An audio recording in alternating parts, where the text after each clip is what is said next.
আসসালামু আলাইকুম। আশা করি প্রিয় ভাই বন্ধুরা সকলেই ভালো আছেন।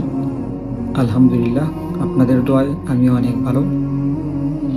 তো আজকে আবারও চলে আসলাম আপনাদের সামনে কিছু গুরুত্বপূর্ণ কথা বলার জন্য।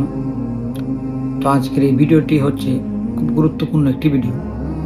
আশা করি আমার এই কথাগুলো আপনারা সবাই মনোযোগ সহকারে শুনবেন এবং আমার এই কথাগুলো শুনে যদি মনে হয় আপনার এই ভিডিওটি শেয়ার দেওয়া প্রয়োজন, আপনারা ভিডিওটি শেয়ার করে দিবেন।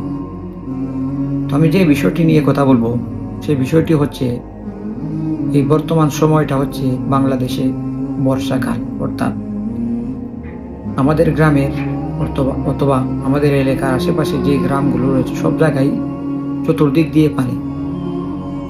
তাই আমি বলবো আপনাদের যে ছেলে সন্তান, যে বাচ্চা কাচ্চা রয়েছে তাদেরকে আপনারা সাবধানে রাখবেন, সবসময় আপনাদের চোখে চোখে রাখবেন।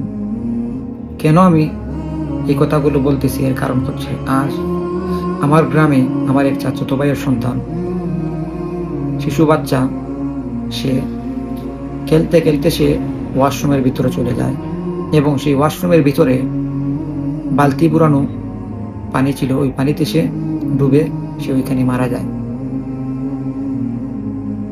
তাই আমি ভাবলাম এই বিষয়টা নিয়ে একটি ভিডিও তৈরি করার প্রয়োজন, অর্থাৎ আমাদের মা বোন যারা রয়েছে তাদেরকে সতর্ক করার জন্য। কারণ আপনারা যারা রয়েছেন আপনারা সবসময় আপনার বাচ্চাকে আপনার চোখে চোখে রাখবেন, সে কোথায় যাইতেছে, সে কি করতেছে।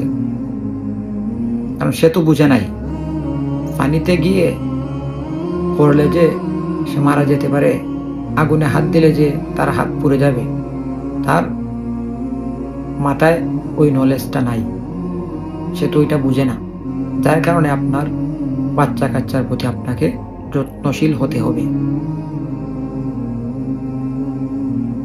তো যেই বাচ্চাটি মারা গেছেন, আল্লাহ পাক যেন ওই বাচ্চাকে জান্নাতবাসী করেন এবং তার মা বাবাকে যেন ধৈর্য ধারণ করার তৌফিক দান করেন এবং ওই বাচ্চাকে উসিলা করে যেন আল্লাহ পাক কিয়ামতের দিন ওই বাচ্চার মা বাবাকে যেন জান্নাতবাসী করেন।